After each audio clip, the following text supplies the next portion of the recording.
Gentlemen, we are back. Hope you're having a good morning, good afternoon, or even good evening whenever you are watching today's episode of the Future Podcast. Today is episode number 6. We're very happy to bring you back another episode. By the time this episode comes out, it's going to be at the end of the week. So we kind of just want to do a fun little episode at the end of the week. Today we're going to focus around a lot of hot takes on movies, not just one genre. So we'll go over a few different genres, kind of go over each one, whether we agree or disagree, and why. So some of them will be, I'm sure, more heated than other ones. But, oh, I'm sure. We just wanted to have a fun episode. Yeah. Please let us know your hot takes in the comments. Yes. And we'll respond to those. Also, if you want us to do it again on one specific genre, we can go in depth on a lot of things.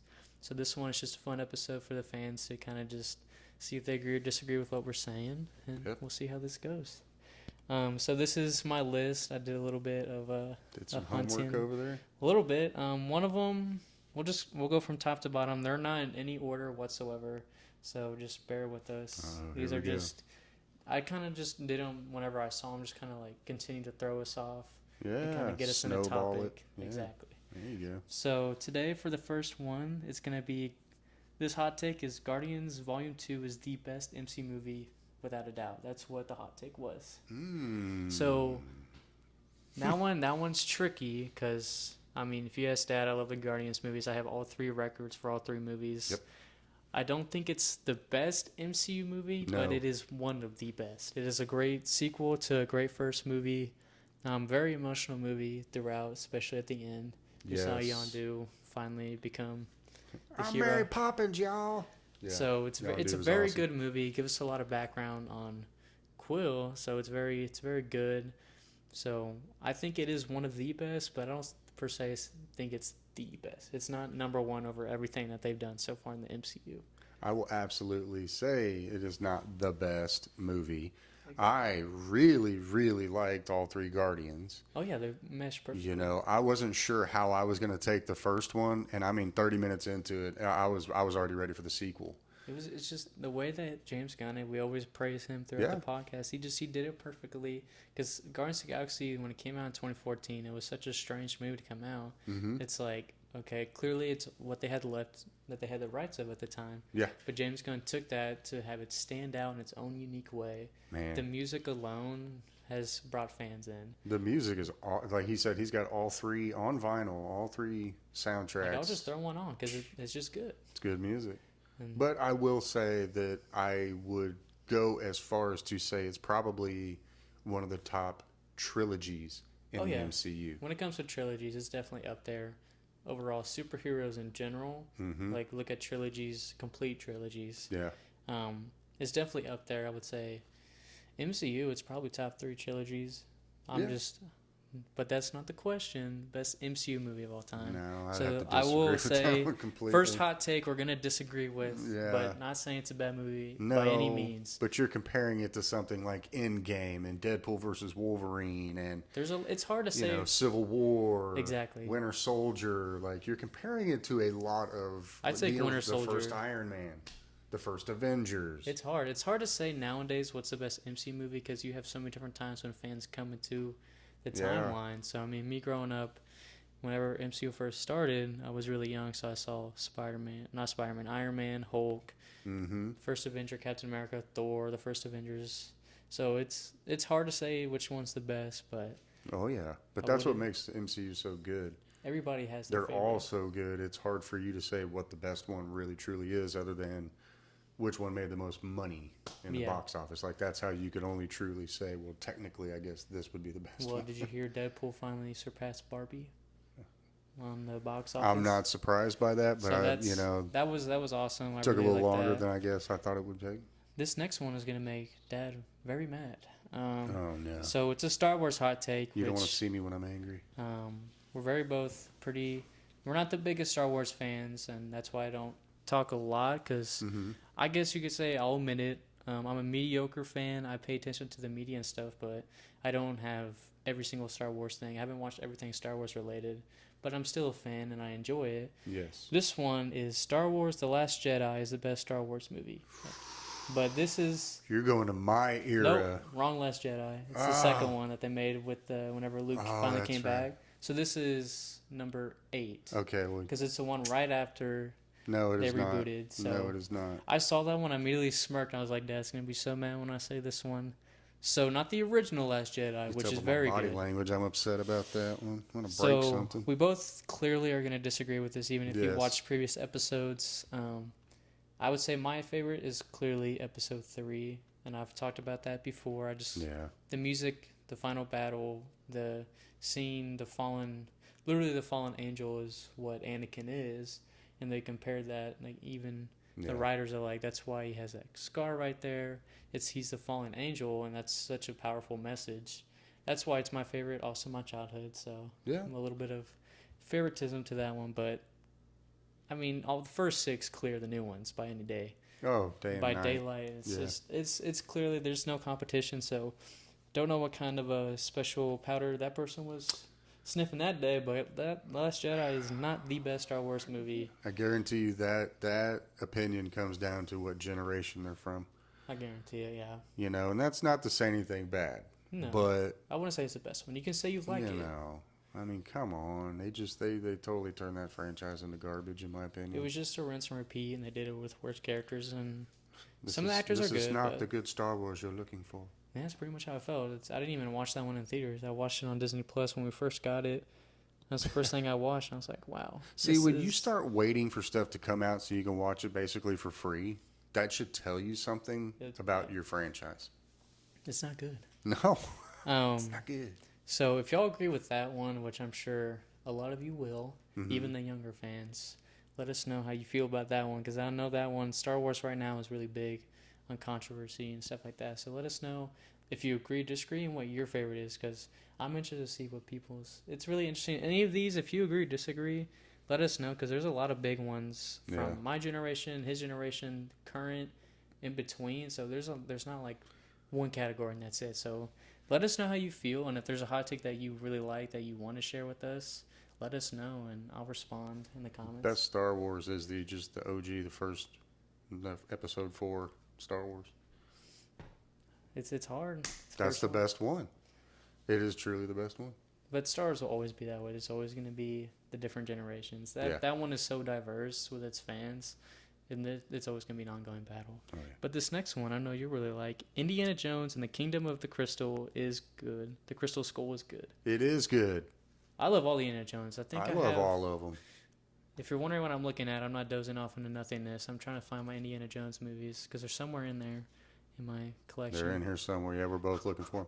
But yeah, no, it is good. I hate how people give that one flack. I thought it was really well done, considering his age at the time, how long it took for him to come back. And he still looked like a complete badass. The only one I didn't watch was the newest one from last year, but we don't care. That's just Disney trying to be money grabbing. Yeah, people. But I haven't all the gotten previous around to that ones, there's 4? 4 before that, yeah. So I mean, I enjoyed him. I grew up. He let me watch it when I grew up, so I really got to see that at a young age and enjoy it throughout my childhood. I mean, Shia LaBeouf. I mean, that was his era, that time. I mean, I thought he did great as Mutt.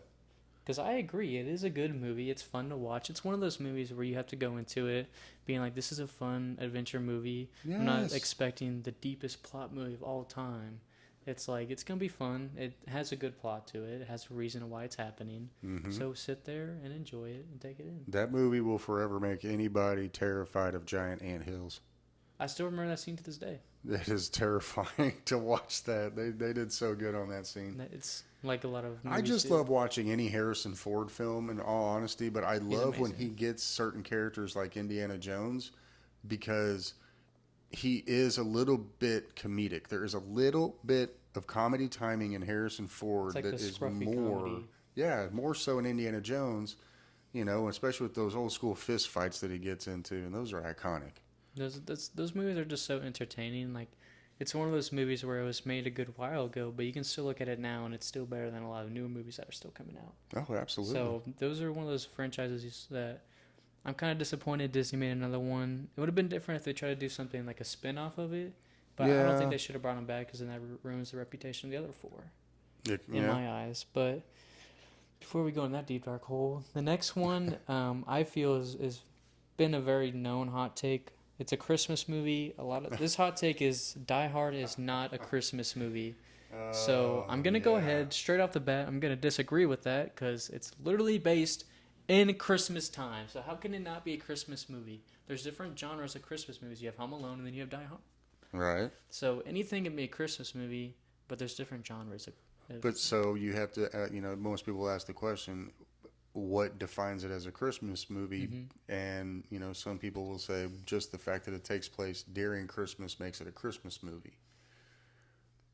Sometimes not. But It's in my opinion with Die Hard, and I think the director was very sneaky and the writer were very sneaky about how they got that in there, because it's not just that it's happening during Christmas. It's the fact that Christmas is involved throughout the movie. He's basically saving He Christmas. has one guy shot up in the elevator with his hands tied behind his back and it says, ho, ho, ho. Yeah. He uses wrapping tape to keep the gun back here. I mean, come on. I mean, it is all about Christmas. It consistently has remarks, so it's clearly a Christmas movie. I still don't understand why people disagree with that. Coming out to It's LA. not a family Christmas Have movie a by good any time. means. Yeah. But it's still around Christmas. He's quite literally saving Christmas, but maybe not in worldwide renowned way of just the keeping Nakatomi Plaza. That's the only place he's saving. It's a good movie. If you've never seen the first Die Hard, I don't know what you're doing. If you haven't watched Bruce Willis's movies in general, there's something wrong with you. Those are fun. I mean, but I mean, I consider it a Christmas movie. I don't understand why people don't feel like that one's a Christmas movie, but like he was saying, I mean, there's constant remarks and nods to Christmas, and stuff like that. And then I guess you could say the main bad guy, you could like almost say he's like a boogeyman. He's trying to steal Christmas in a way. Alan Rickman. I still think it's crazy they didn't tell him he was gonna get pushed when they did push him off the building. Yeah. True emotion, like you can see him just be like he thought he was done. He didn't know they were gonna let him go early. That was awesome, and you get that real reaction, from Hans Gruber. That's where he goes. Sorry, here's an extra $200,000. Yeah. You got the best reaction possible. I'm sure they gave him something they probably to manage for that one because man, take the week off, man. That's messed up. I'm surprised he didn't have like a minor heart attack or anything, because that would have. I mean, you think, oh, I'm falling off. Man, I would have. I mean, that's scary, but that's one of those movies that it's a cult classic as well. Didn't like the second one. No. Die Hard 2 was not good. Die Hard with a Vengeance, when they brought in Sam Jackson, phenomenal. One of my favorites, mainly because when I was growing up, it got shown on TV. And the editing for Sam Jackson was horrid because he couldn't say mother. They would have to edit it, and so everybody was a melon farmer in the movie. And so, what are you talking about, melon farmer? It's like... It's hard to take it serious then, but... It's supposed to be a serious movie? Yeah, no. Die Hard. Good Christmas movie. So that is a big movie. Yeah. Let us know how you feel about that one, because I know that one's been constantly throughout the years, especially since Christmas is probably the biggest holiday we have here in the States and everything like that. This next one is probably going to be controversial. James Cameron never made a better movie than Terminator. And I slightly agree, but then you have Terminator 2. I like Terminator 2 a lot. That one's tricky. I'm going to disagree. Let me hear what you have to say about that one. Only because I feel like Titanic is better.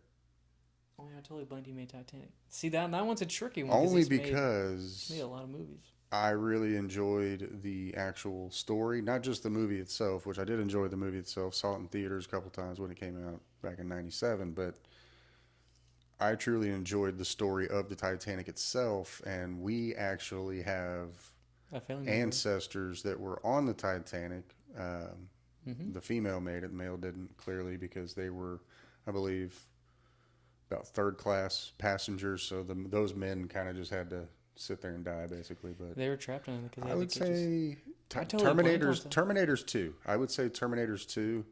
I totally blanked that he made Titanic, so now that I'm thinking about it. But I would say Titanic is his... I mean, they won every freaking award at the Oscars. That you can imagine. It's one of the highest grossing films of all time.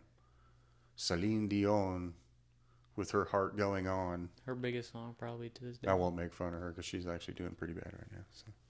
But, I mean, yeah, now that I think about it, Titanic, I don't know. It's a mix, because it's hard with him, because he's done so many different movies. Genres. He has. He's hit a lot of different areas. And he's one of the directors I feel is patient with his work. Very. So it's very patient. He knows what he's doing. He has a plan, which is smart because then you build it up more over time, and then he's a really good writer. So as long as he keeps you that look up. at how patient he was with freaking Avatar. Oh my gosh, he already wrote. They finished on the third one. They're on the fourth and fifth one apparently. He was super patient coming out with the sequel. I think he wanted the right actors in it. That's definitely. That's the patient part. That's the smart part. The funniest thing sometimes. about that is the main guy who plays I think it's Sully, right? Is that his name? I don't know. I'm blanking I on watched his the name. first one. I didn't really. But he keeps making jokes. It. By the time they get to the fifth one, he'll actually be in a wheelchair. So Nice. It's kind of funny that the actors are like, yeah, I mean, I'm in this contract, but by the time we get there, I'm gonna be actually unable to walk. But no, I mean, I watched the second one in 3D. Visually, very stunning movie. The story, I thought it made sense because we got to see they're exploring more. There's different types of avatars now. Yeah. Because you have the water, and then the ones we previously saw are like, I guess, like the jungle avatars and everything like that. But now we see water ones where they can swim through water. They adapted. So I'm interested to see what branches they go down. Some really cool branches if they do it right. Yeah. So that's why I'm gonna keep up with it, just to kind of see. I'm really big into that sci-fi stuff and stuff. See, space. That's where I taper off. I'm not huge into sci-fi. If it's good, I watch it. If the third one's bad, I'm just gonna give up. But I watched the first one. I thought it was good. It just wasn't my cup of tea, and I didn't even bother with the second one just because. I still think it's insane that nobody's ever been able to do as good as water they did in the first one. Yeah. Endgame's gotten pretty close to that scene where the building collapses. You see all the water. Flow Yeah, in. that was really good. It was pretty good, but I'll give it to Avatar 1. Yeah, they deserve awards on the effects. visual. Man, yeah, for sure. They definitely they earn their part on that. So I won't take away from the effects team because it's stunning that they did that work then, and it's outdone so many movies in the current time. Yeah. But it's what happens when a director takes time and really gives his cast and his team, like, do what you know you're good at. Don't rush it. Give them some free reign to really be artists. And you can definitely tell two different movies, Rush in a year and taken 3 years to make. Oh, absolutely. Which there's good and bad with both of those, but we won't get too much into that. Another one, it's completely different. Jurassic World was a terrific sequel. And that's the first one, not the whole trilogy. Just the first Jurassic World, the way it came out, they were saying it was terrific. It was a good way to kind of carry it on. I think they should have left it at that one because it was just a good little nod of what would happen in current time. Yeah. Because we kind of got an idea with the first three, like, okay, they're on an island. Okay, they escape. Oh, well, they'll die eventually. But now it's a resort. Millions of people know about it. Yeah. There's ways to get them off and on the island. I thought it was really good. Chris Pratt did phenomenal training the Raptors. Oh, he's awesome. Yeah. So he was funny in that one. There was good plots, a good love chemistry. The effects were amazing. They didn't look like dolls or anything weird. So I'm glad they didn't look too fake. I mean, obviously it's not going to look too real because we know they're not real anymore. Yeah. So, but they did good. I thought it was a good way to carry on the story. I didn't care for the second one really that much. No. It just felt it was dragged on. It was watered down. And then I didn't even watch the third one because a lot of people say it was just a cameo. It was literally just to get those. Oh, that's all it was. And see, that's the problem when you start trying to take a franchise too far. You have to start trying to revisit the past too much instead of creating something new. And then, like you said, it just turns into just nothing but a cameo fest. And you see a lot of different franchises struggling with that right now. You saw Scream kind of juggle it a little bit, and they almost got carried away. I think in certain parts they still did. But when it comes to Jurassic World, we didn't get a lot of cameos in that first one. I'm thinking back on it. I need to rewatch it to kind of. I don't think you got any, really. I think it was honestly, unless it was just like a flashback, like a scene or something, because the point of it was, this is so much further down the line. Those people would have nothing to do with it at this point. Or I guess the doctor was the only one, because that makes sense. Well, yeah. The doctor continued to do his work, but then he was looking back on it, and he was like, you can tell he wasn't wanting to do it. No. But he's the only few people who knows how to do it. Can't play God. Exactly. One of my favorite scenes is that scene where she has the flare in the T-Rex hybrid that they created. Yes. Comes out, or no, that's the original T-Rex that comes out to fight the hybrid. She lures him out. He starts And then running. that final scene where the real T-Rex wins, and you just see it roar. Yeah. See, it was a good ending to that one, which I think they should have left it off because it would have left that Mother Nature take care of its course. They saw the money they could make off of action figures and cartoons and whatever else. Just like they're greedy. 3. And that's where you see a lot of people are let down. It's like, yeah, a lot of us may say we want another one, but then we realize later down the line, like, we shouldn't have asked for another one.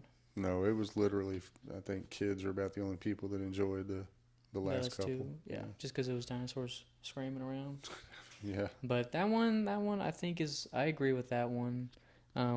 Just the first one though. Yeah. This next one is more towards the kid audience. Lilo and Stitch is better than all original Disney classics.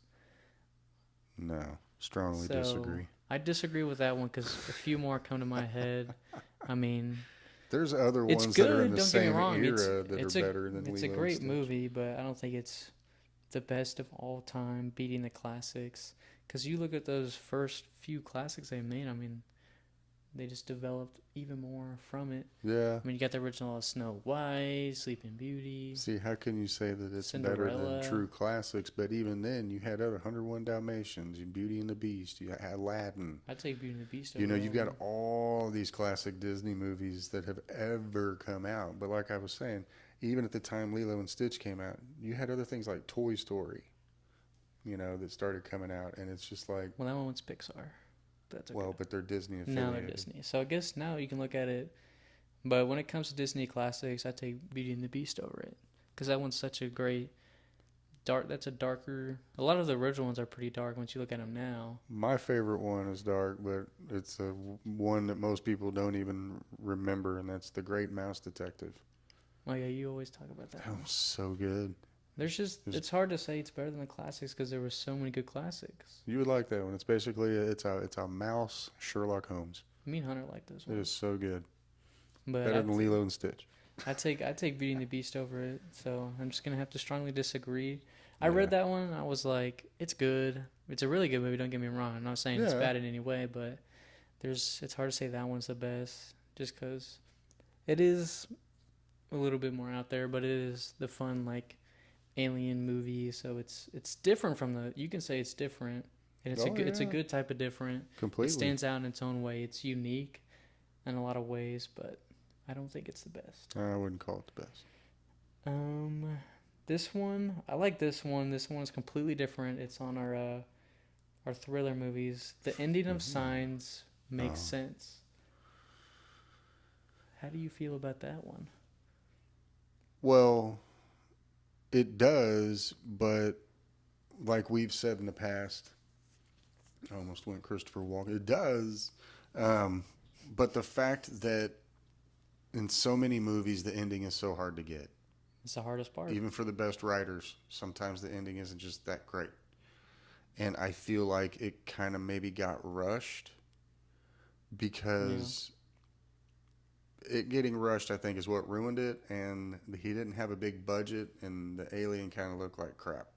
Yeah, I will say those are true, but with the hot take, if we're just looking at the ending of how it happened, just alone off the writing, I think it makes sense because the kid is constantly there's only two options. Yeah. They take over or we fight them off, and they saw that at the smallest building itself, just a family can defend us. What's going to happen if we try to invade? Exactly. What does that look like? So I think it is a good ending. It's one of my favorite M. Night Shyamalan movies, but if it was with a better budget and everything like that, and he had the proper time, it would have been a masterpiece. Probably would have got nominated for an Emmy. Maybe not an Oscar, but maybe an Emmy. Well, because they explained to you that it seemed like that they were avoiding water. Yeah. And then the little girl is just randomly setting these glasses of water around the house because she's just being weird. And I kind of look at that as almost like an ESP type thing. She kind of just knew. She didn't know why she was doing it. Because you could tell both the kids they could both tell things in different ways. He was very big into reading about it and everything like that. And wearing the foil hats to keep the aliens Whenever away. they're all three on the couch. Like, That's one of my favorite Joaquin Phoenix roles. it's Because such him watching the alien for the first time on TV when it runs across and it's in Spanish, he's like, "Ondale, children, ondale." he's speaking to the TV like they can hear him or something. Vamonos, kids. It's right there. It's right there. Oh man, That's one of my favorite ones. I love the scene where That was a good one. he's at the military sign up place. The other guy was talking crap and he walks over. Yeah. The guy flinches. He's like, So, that's one of my favorite scenes. But no, I like. There's a lot of good build up to it, and a lot of the points that they make throughout the movie are like, well, this is just random stuff thrown in. Like, why do I care if she's not drinking her water? Right. And you see that build up at the end. And the alien was trying to help the boy, and then they found that out and everything like that. I just think it is a good ending. I mean, it's not my favorite ending to a movie of all time, but it makes sense for that movie. Yeah. Because obviously, if they fend off the aliens, why does it make sense for them to bring their UFO over and invade the entire world? Exactly. If they think, okay, I just lost a small battle against 2 big people and 2 tiny people. Yeah. Like, how am I going to beat the entire country in the world? Yeah. So it makes sense. Yeah. I really like that one. I thought it was good. If any of the fans have seen that movie, definitely let us know how you feel about that one. I think that one was a good one. This next one, again, these are in completely random order, so you're probably like, what? They're so unorganized. But it does help to mix it up. Michael Bay's first Transformers is pretty great. I thought it was pretty damn great. A lot of people say it's one of his best ones. That's what said it was one of his best ones, the first Transformers. It was so, I guess, revolutionary. The visuals, oh my gosh. I mean, the way the robots looked, it was amazing. And then we get Shia LaBeouf. He was just amazing in all those movies. Those are some of my favorite Shia LaBeouf. He's a great actor. I don't care what anybody says. I think he's awesome. It's just he knew what type of character he can play, so capitalize on that. Yeah. And it's just all the funny like edits and like compilations of him like having his like rage moments in all the movies. It was funny and kicking the crap out. You got to think about it. Transformers was based for kids originally, so obviously Michael Bay found that perfect. A teenager, adult, and then mix it in with the comedy to still bring in that younger fan base. And I think the first one was really good. So I still watch it to this day when it comes on. Oh yeah, anytime it's on the TV or like it pops up on streaming. Really, the first two. The first two I think are awesome. Oh yeah, The Cube. The Cube. I really like that one. I mean, I don't feel like anybody's can disagree with that one because. Well, there's people that kind of like with the Ninja Turtles. Yeah. They were like, well, it was just like they were too big. Okay, well, first of all... They're mutated. Well, yeah, they're mutated. They're supposed to be larger than us. They're not going to be pretty. Okay. No, and they're going to look like a turtle. But like with Transformers, they're supposed to be massive. They're turning into these big, huge vehicles. They so, expand. I mean, it's just, to me, it was like, no, I thought the first one was awesome. When it came out... why the bigger vehicles are bigger robots. Like Bumblebee wasn't as big as Optimus. No. And that makes sense. They're different types of robots, different vehicles. It was done right. I mean, every kid who watched the first one is like, I want a Bumblebee. Oh, he still wants one. Yeah. I want it. I mean, it's one of those. Even if I could just drive one for a day, it'd be fun to have, like, just drive a Bumblebee. It'd be fun. Yeah. But it's definitely, it sparked a lot of people at a young age, too, which helped him make those other ones, which he did. Visually, they were all pretty good, but as we got along the line, the timeline made no sense. It doesn't make sense at all right now, but prior to them making 18 of them, it made sense. Crap, the first few, like, it made sense. By the time they got to Mark Wahlberg, it should have ended. Nothing against Mark Wahlberg or anything, and there was even parts of that one that were okay. I mean, he got paid a lot of money. So that should have been the absolute last one. Yeah. What was that? Age of Extinction? I think so. Or was that Dark? Dark Side of the Moon was before Age of Extinction, I think. Yeah. So yeah. That tells you how confusing it is. We can't even. People who love watching movies. Yeah. Trying to put it together, but that one I agree with. It is pretty great. This next one is gonna make Dad very angry because it is a horror one. Oh, you better be careful now. I mean, tread lightly. Just to give you a heads up, I disagree with it. Chucky is. It's about Chucky, and I've never liked those movies. Chucky is the greatest horror franchise. To whoever made that statement, okay, to whoever made that statement, your mother was clearly abusing some form of alcohol, substance, a mixture of the two. Could have been sniffing paint for all we know. If you're going to sit there I think that. and look at some of the franchises, even the crappiest of franchises, and say that that is the best franchise ever, you clearly need to get out more, get some friends, interact, socialize with people who have other ideas and can show you other forms of entertainment. That is your best franchise. You need to go back to your mama's basement, lock the door, do not come out. Darwinism will take effect, and you no. It's probably one of the worst. We always talk so bad about That's Friday down the there. 13th. That to me, the Terrifier is better than Child's Play. Oh yeah, without Child's a doubt. Play is just as bad as the Friday the 13th franchise. Like, I hate Friday the 13th so much, but I'd take that over Chucky any day of the week because at least then it's more entertaining. This is the one time I'm going to do it, and I won't do it again. It's a fucking doll. It is a doll. It is. That was just as bad as the Leprechaun franchise. Gosh. It's a leprechaun. Okay, now he might have had special powers because he was a leprechaun. But it's a doll. But it is a 2-foot doll. You're telling me you can't just kick it?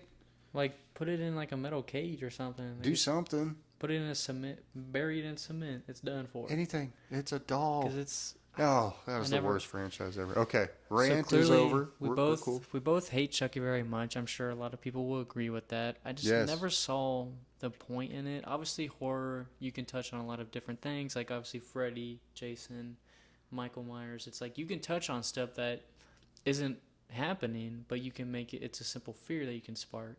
Yeah. Like Freddy Krueger, I mean, it's a simple fear of a nightmare. Yeah, you don't want to fall asleep. But Chucky, it's like, okay, nobody likes dolls anyway, so why would I have one? Yeah. Why would I have one to begin with that was talking to me and looked weird? It's like, why would I have that in the first place? Like, no 8-year-old kid goes to the store and thinks, oh, let me get this weird-looking redhead Chucky doll. Oh, there's a sword over there. I'd rather get that. It's like, it never made sense. No. In any way. No.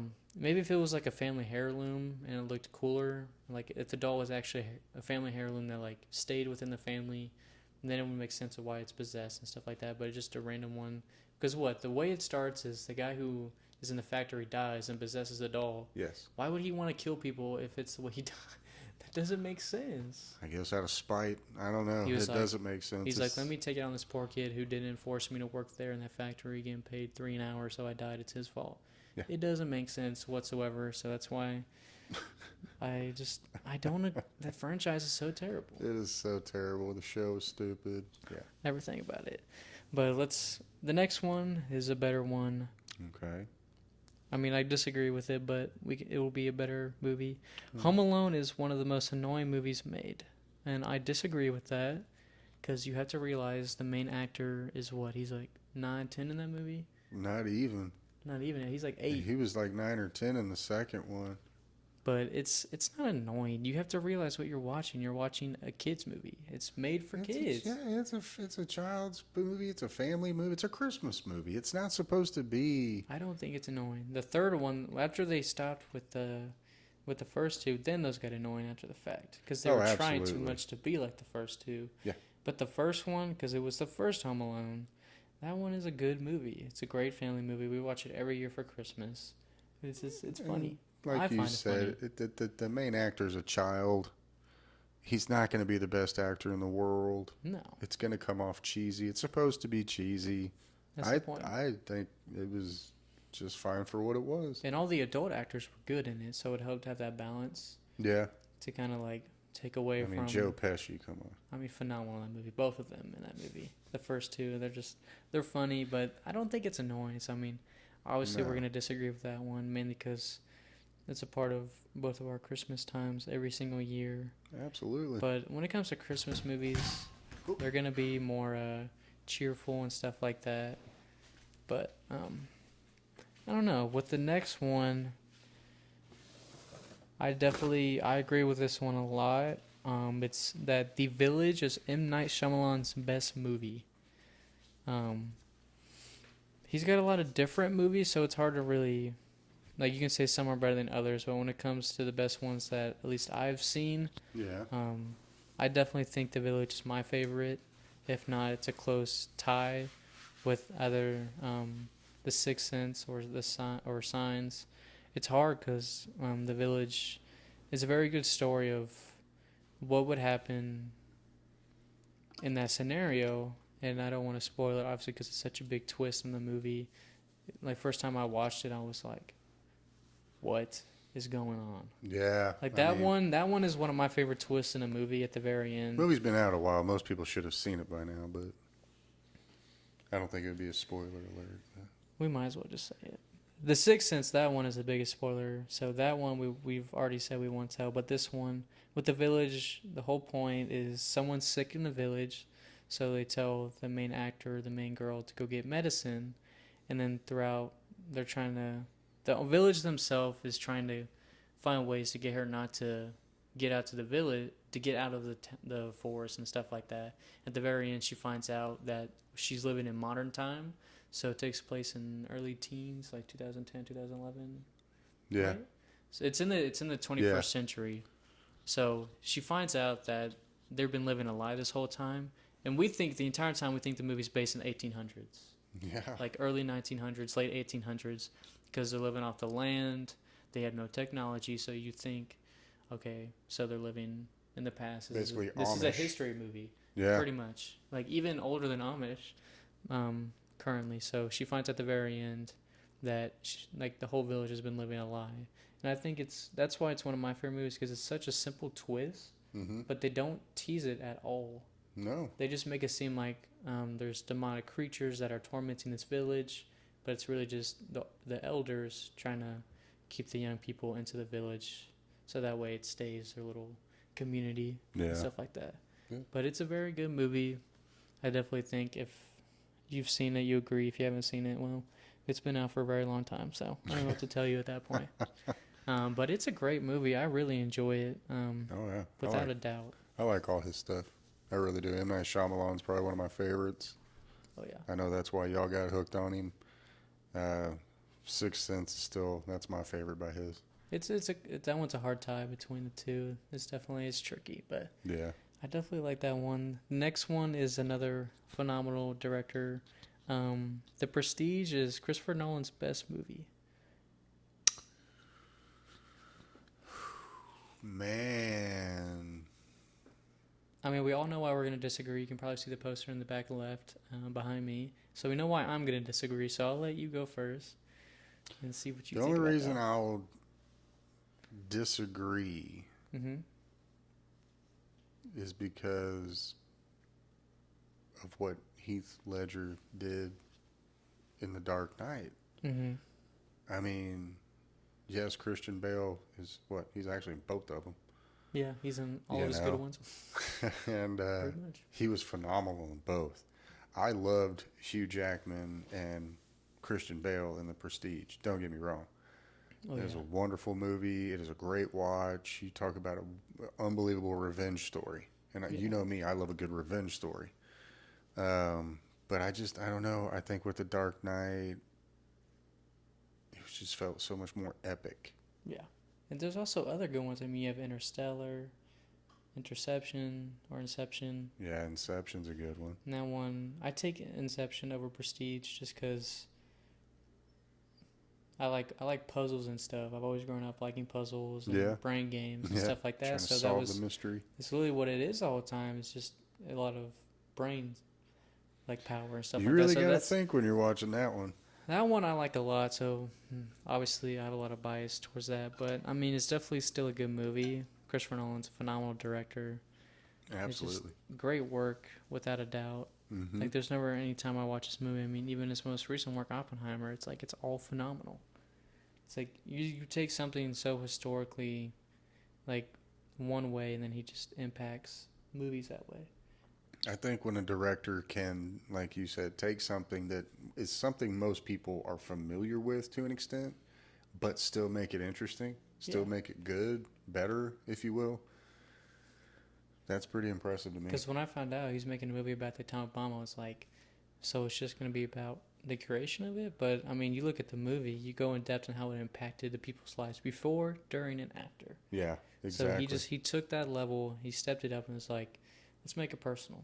Let's get them involved Oh, he did. because it's such a big moment in history that it affected even current time. So it really Yeah. shows the impact of such not simple things, but acts like Yeah. throughout history. Yeah. So I'm interested to see what movie he does next, if he even decides to, because he's picky. I feel I like. like that. I like a picky director like I like a picky actor. Like some of my favorite actors are and only in so many movies, like Daniel Day-Lewis, Mm-hmm. Leonardo DiCaprio, Johnny Depp, guys that Jack Nicholson that like really just fall into a character Yeah, and completely immerse themselves and to see like Christian Bale and to see exactly. how like Daniel Day-Lewis, he won 3 Oscars and I can tell you he's probably only done like 7-8 movies. Yeah, just about. That's a hell of a batting record if you ask me. I It's just, mean, every other movie you're basically getting nominated or winning a dang Oscar. I mean, yeah, it's phenomenal. I mean, Because I mean, The Dark Knight, Best Supporting Actor, it was first Oscar for a superhero movie, yeah, and and then rightfully so, in my opinion. What Heath Ledger did was amazing. it was phenomenal. But it really shows, like we talked about in the previous episode, how directors, like, you can tell a passionate one and everything. Like, you could tell different types of directors, and they have pros and cons to each of them because Yeah. everybody has their pros and cons. But some pros are better than others. Oh, absolutely. But it's just phenomenal the way that someone can think of something so simple like the atomic bomb, Mm-hmm. or even just like Batman, something everybody knows, and twist it in such a way you're like, I didn't think I'd ever see that Yeah. on the big screen. Look at it this way and tell me what you think about it. And you're like, oh, You're like, so I like that better. Thank you. possible? Can you make me see that forever? And it's really interesting. I'm excited to see, because I mean, a lot of the people who grew up with those movies are finally getting to the age where they could be directors.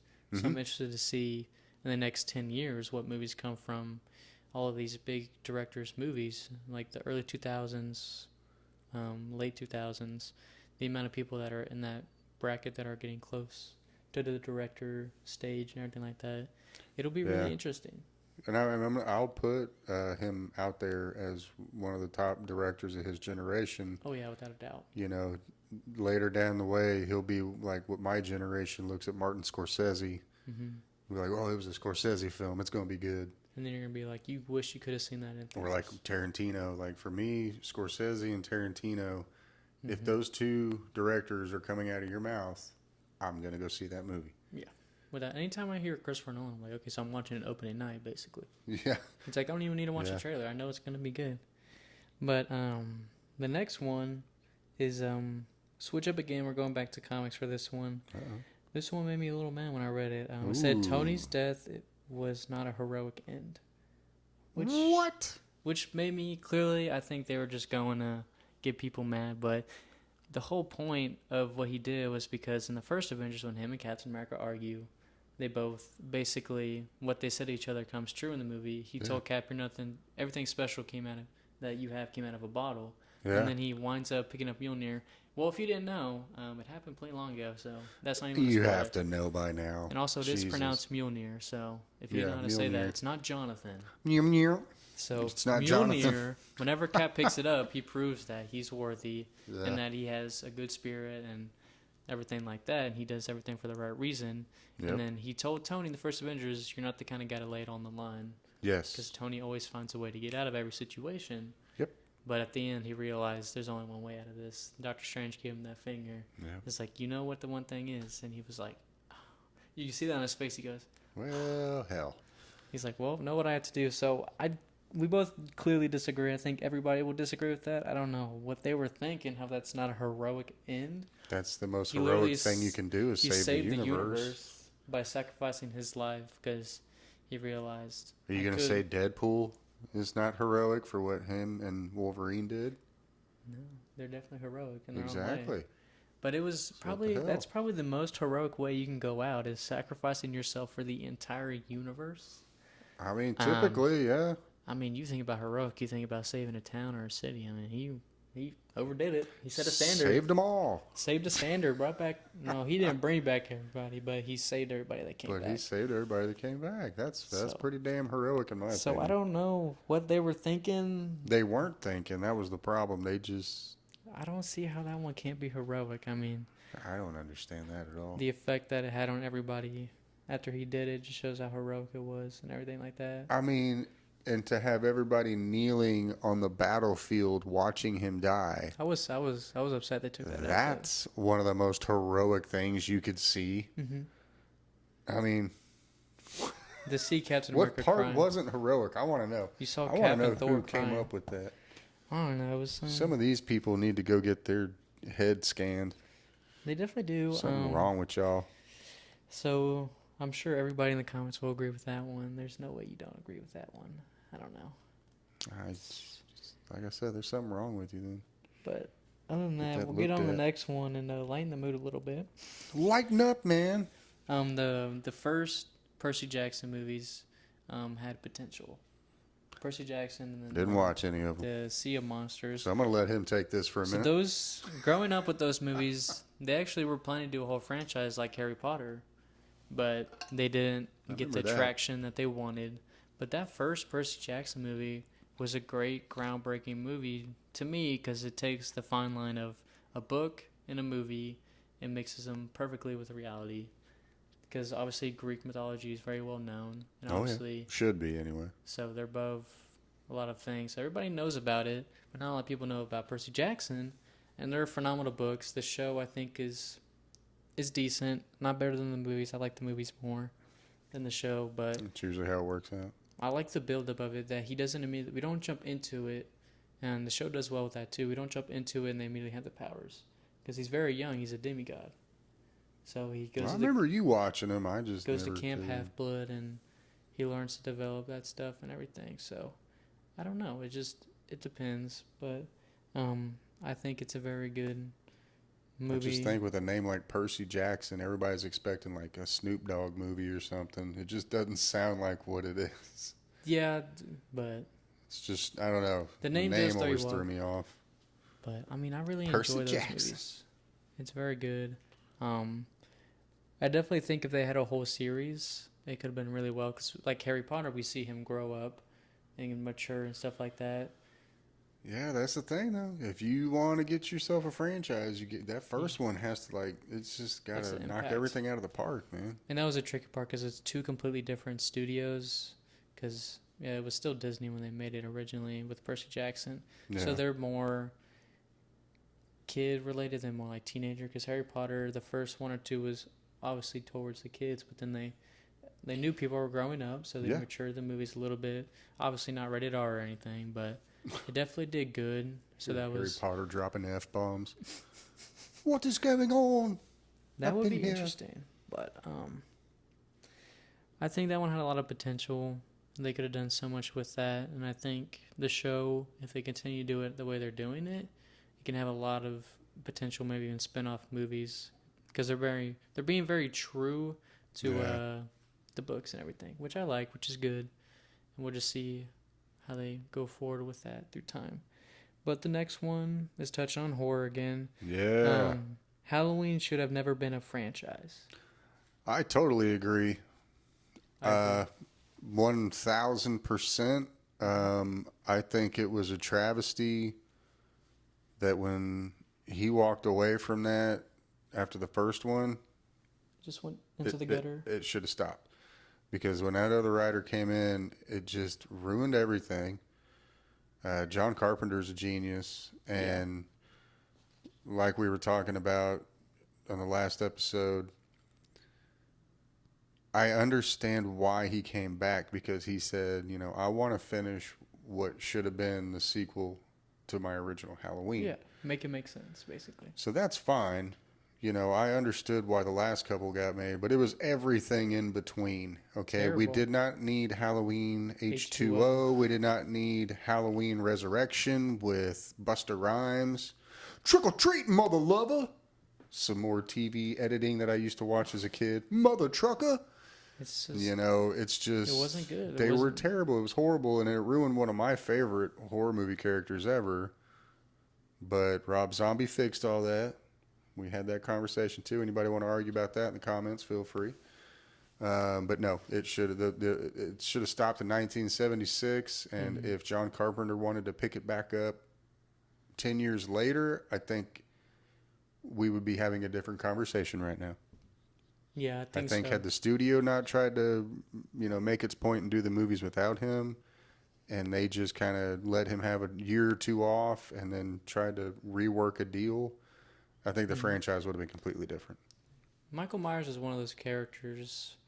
Kind of how I feel about Jason too is the way that the first few, like the first two Friday 13th and the first Halloween, the way they set up the character is you almost don't believe it's real. Yeah, So when you make 18 of the movies, you're like, okay, well, it takes away from that factor of is it a myth or is it a real horror that's walking around the city on a Halloween night? exactly. So whenever you make 8 Halloweens, you're like, well, now I know he's coming around this town on Halloween, so why don't they just all evacuate that year?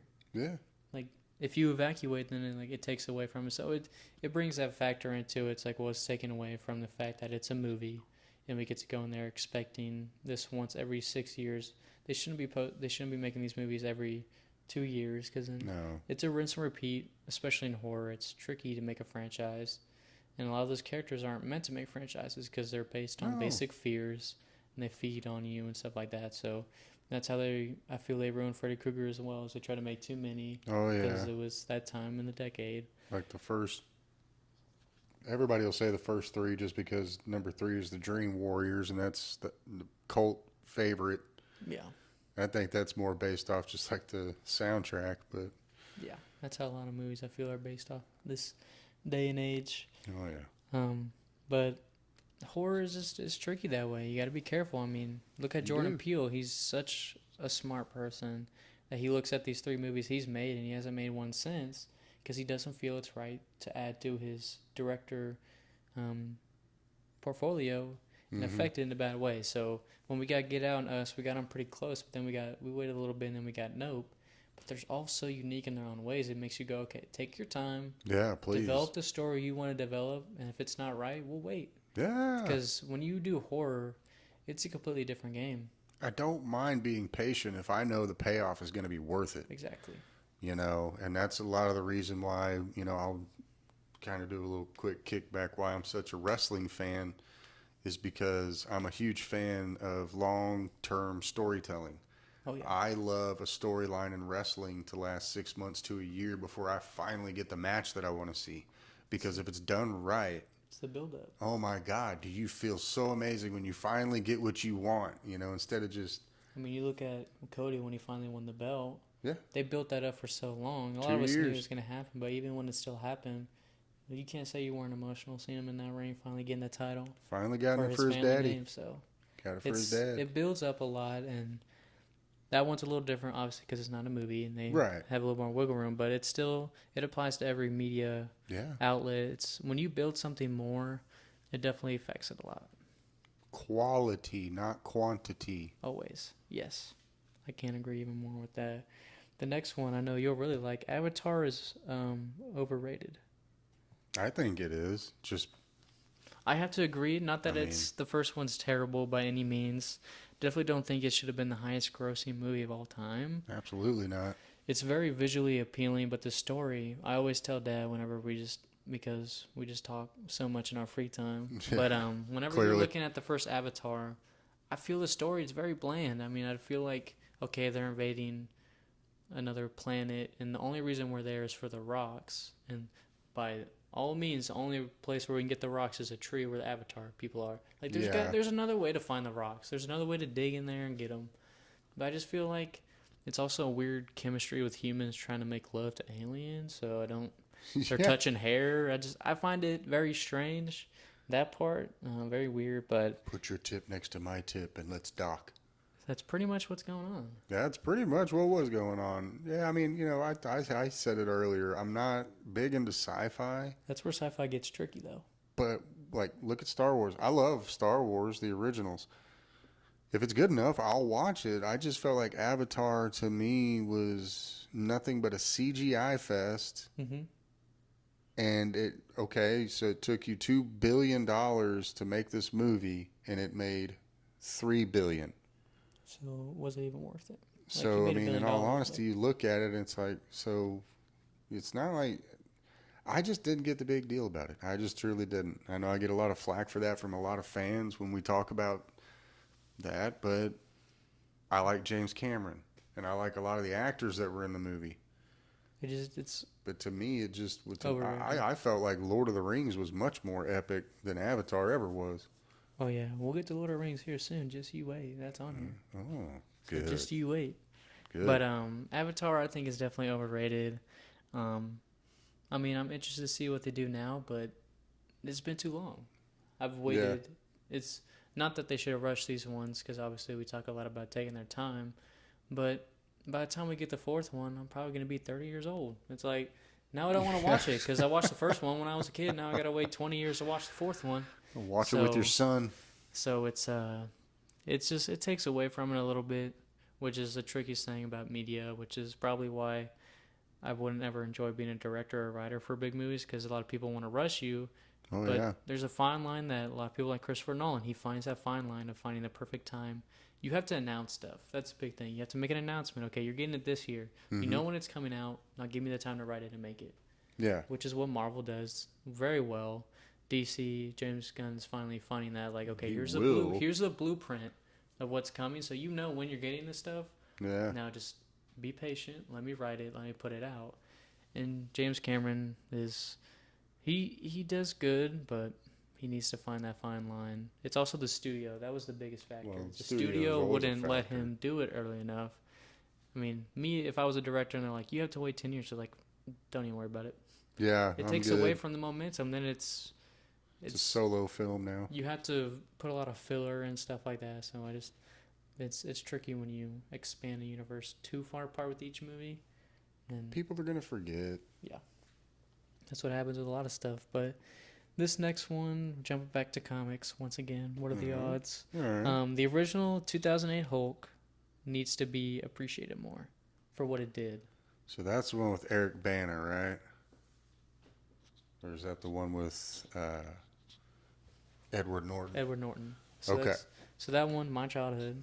You know how much I love that one. I watched it till it stopped working. Yeah, literally. Um, yeah, I'll agree with that. It is. I think it should be appreciated. Not that it should be praised as the greatest comic book movie of all time, but No. if we didn't get that one, Mark Ruffalo would not have the amount of work he's had in the last decade. I just wish Edward Norton wasn't such a dick and he could have just worked with Disney.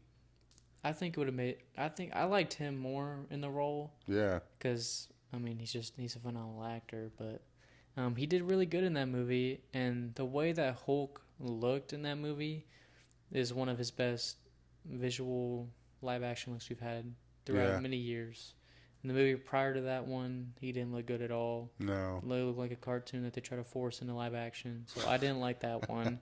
He just Yeah, looked it too looked goofy, terrible. which is hard with comic book movies, especially with like the Hulk and the thing. Sometimes, but still, like you said, it looked like they literally just like had a cartoon, inside the movie. And then that movie was so bad. Yeah, it was pretty bad. But 2008 with that remake and the MCU, I really liked it. It made the Hulk. It made you think like, is this real? Is the Hulk real? Yeah. And then that's the good thing about comics is you're taking something so fictional, and you're twisting it to where it's like you're making me think as a kid like, yeah, the Hulk could walk around the corner Yeah. if it was doable. So I think it should be appreciated. I don't like how all of a sudden the past like 2-3 years everybody likes it all of a sudden, but whenever the first Avengers came out, everybody was like, such a bad movie, blah, blah, blah. It's like you hated on it. Now that everybody likes it and everybody's finally admitting that they like it, now all of a sudden thousands of people want like Yeah. it to look like that. It's like, well, maybe if you praised it when it came out, it would actually continue to be that way. Yeah, people always do that. That's They're what they always did going to to do poor that. Andrew Garfield. Nobody liked him as Spider-Man, so they wanted to scrap him. I think he was a good Spider-Man. I wanted to see more of him, but it was just the Yeah. writers with Sony were terrible. For They were horrid. So I think, like you spoke about, the rumors of Andrew Garfield might come back for the Venom 3. So it'll be nice. I hope so. I hope we get to see the older, because they're in the comics. You see the older Peter Parker. He has a scruffy beard, and he pulls it off perfectly. So it'll be fun. I definitely think he wants to be in there. Like There's I no, know he you're not does. saying no to playing Spider-Man. Like nobody in their right mind is going, no, I don't know. I'll think about it. Yeah, bullshit. because we don't like with Toby. I think in Civil War or Civil War. Yeah, that one. Or Secret Wars. Sorry, Secret Wars. Wars. I couldn't think of it, but Secret Wars. I think Toby's gonna get his right. He's gonna get his write off. That'll be his way of writing off. I think either Toby or Andrew, if they don't kill him off in Venom 3, one of those two is going to introduce Miles Morales because Peter Parker has to die in order for him to be the new Spider-Man. Yeah. So which one are they going to pick? I think it's going to be Toby because we saw in the new one how patient he is. He's gone wiser. He's older. He's more calm. Yeah. More of a mentor. So we could definitely... I kind of want to see Toby give him that mantle because we haven't seen that universe in a really long time. Yeah. So maybe they can... If Sony has the rights to it, which they'd probably ruin it if they did.